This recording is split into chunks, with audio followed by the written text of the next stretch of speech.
السلام علیکم معزز طلباء کرام، آپ سب کیسے ہیں؟ آج ہم تفسیر بیضاوی کے سبق نمبر 212 کو پڑھیں گے۔ آج کے ہمارے سبق کا عنوان ہے یخطف کی مختلف قراءتیں اور تیسرا استئناف۔ آج کے ہمارے سبق کی عبارت والخطف الاخذ بسرعۃ سے شروع ہوتی ہے۔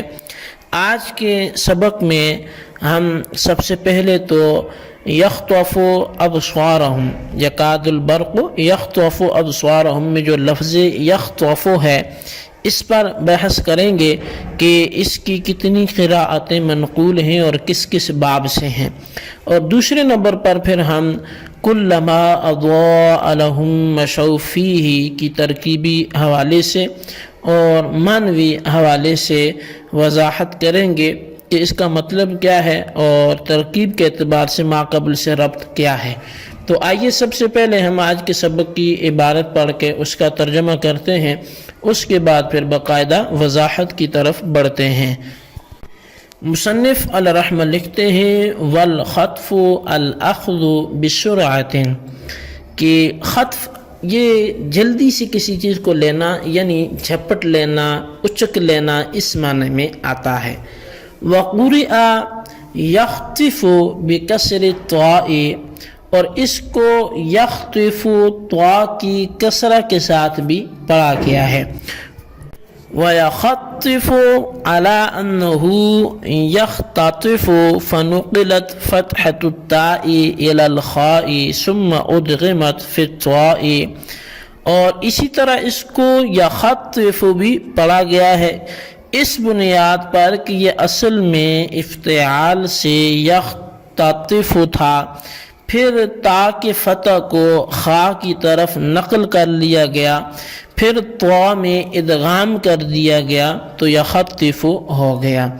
وَيَخِطِّفُ بِكَسْرِ الْخَاءِ لِالْتِقَاءِ السَّاكِنَيْنِ وَاتِّبَاعِ الْيَاءِ لَهَا، اور اس کو یخطف بھی پڑھا گیا ہے خا کی کسرہ کے ساتھ ساکنین کے اجتماع کی وجہ سے اور یا کو اس کے تابع بنانے کی وجہ سے۔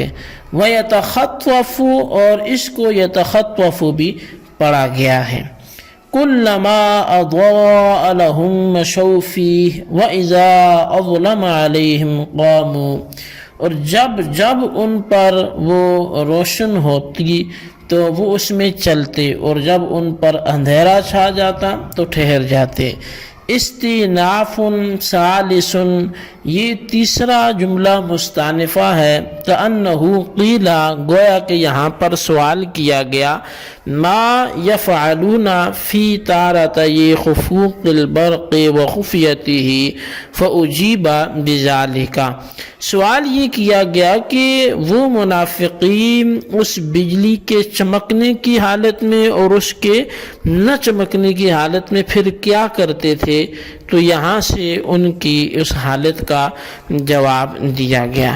جی طلبہ کرام، یہ تھی ہمارے آج کے سبق کی عبارت اور اس کا ترجمہ۔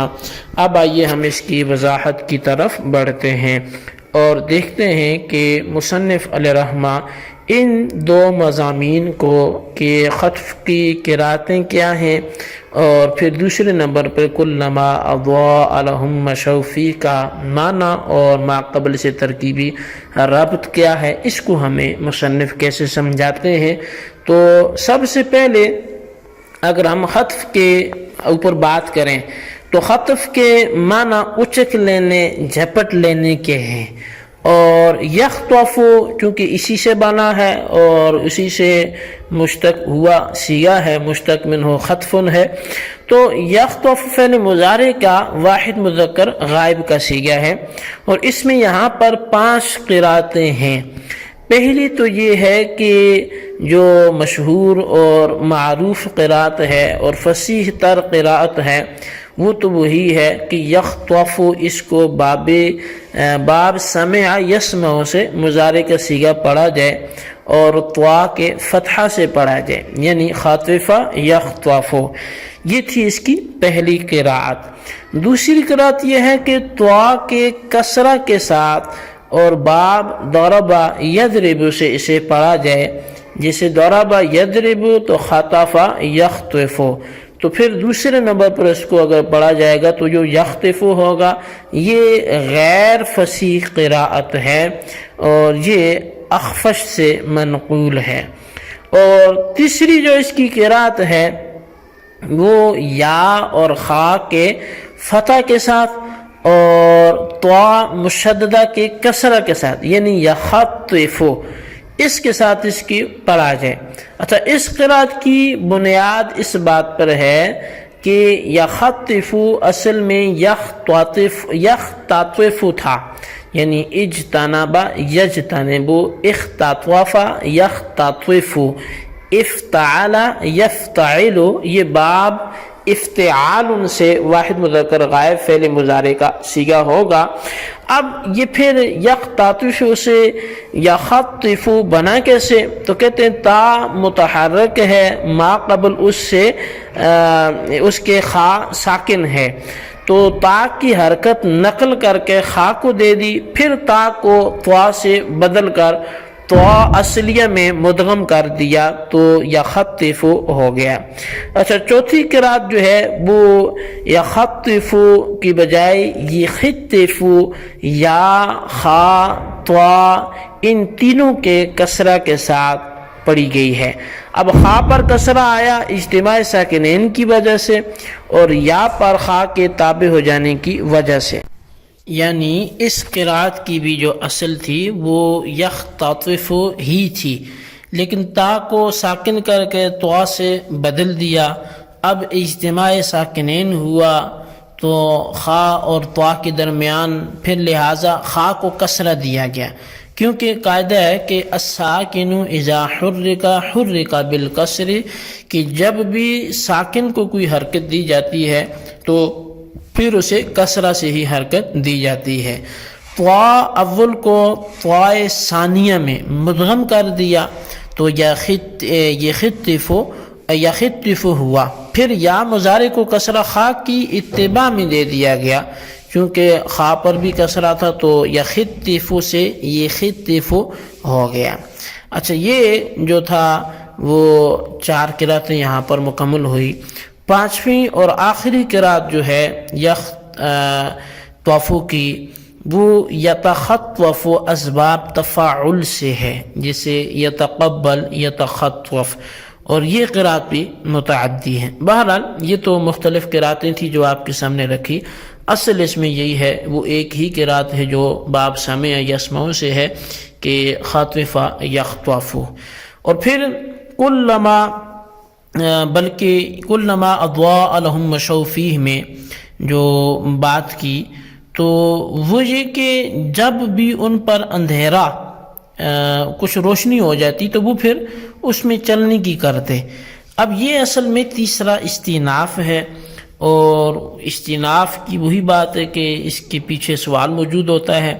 اب یہ آیت جس سوال کا جواب ہے وہ ما قبل والے جملے یکاد البرق یخطف سے پیدا ہوا۔ اب خیال رہے کہ یہ کلمہ بھی بیان حال منافقین کے لیے ہے، تشبیہاً یہاں پر اس کو ذکر کیا گیا۔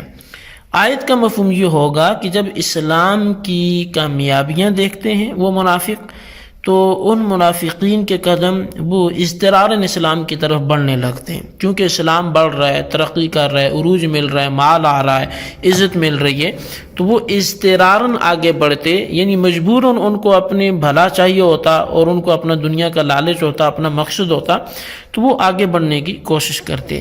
لیکن جب اہل ایمان کو آزمائشوں کا سامنا ہو، جہاد میں جانا پڑے، جان پہ بن آئے، اب وہ خندق کا موقع ہو یا وہ قحط کا وقت آنے لگے، جب ایسا موقع ہو تو یہ منافقین جو ہیں، یہ جو اضطراری کیفیت میں آگے بڑھے تھے، اب یہ ٹھٹھ کر رہ جاتے ہیں، اب یہ انکار کر کے پیچھے ہٹ کے بے یقینی کے مقام پہ کھڑے ہو جاتے ہیں، اور اسلام کی طرف ان کے بڑھتے ہوئے قدم جو ہیں وہ رک جاتے ہیں۔ اور یہ جو مفہوم بیان کیا یہی مفہوم حضرت ابن عباس رضی اللہ تعالیٰ عنہما نے بھی اس آیت کا بیان کیا۔ جی طلبہ کرام، یہ تھی ہمارے آج کے سبق کی عبارت ترجمہ وضاحت۔ اس کو اچھی طرح سمجھیں، اس کے خلاصے کو اپنے رجسٹر پر ضرور لکھیں، بالخصوص ان سوالات کے جوابات دیں۔ سوال نمبر 1 یہ ہے کہ الخطف میں جو راجح قرات ہے وہ کون سی ہے، اس کا باب کیا ہے، تحریر کریں۔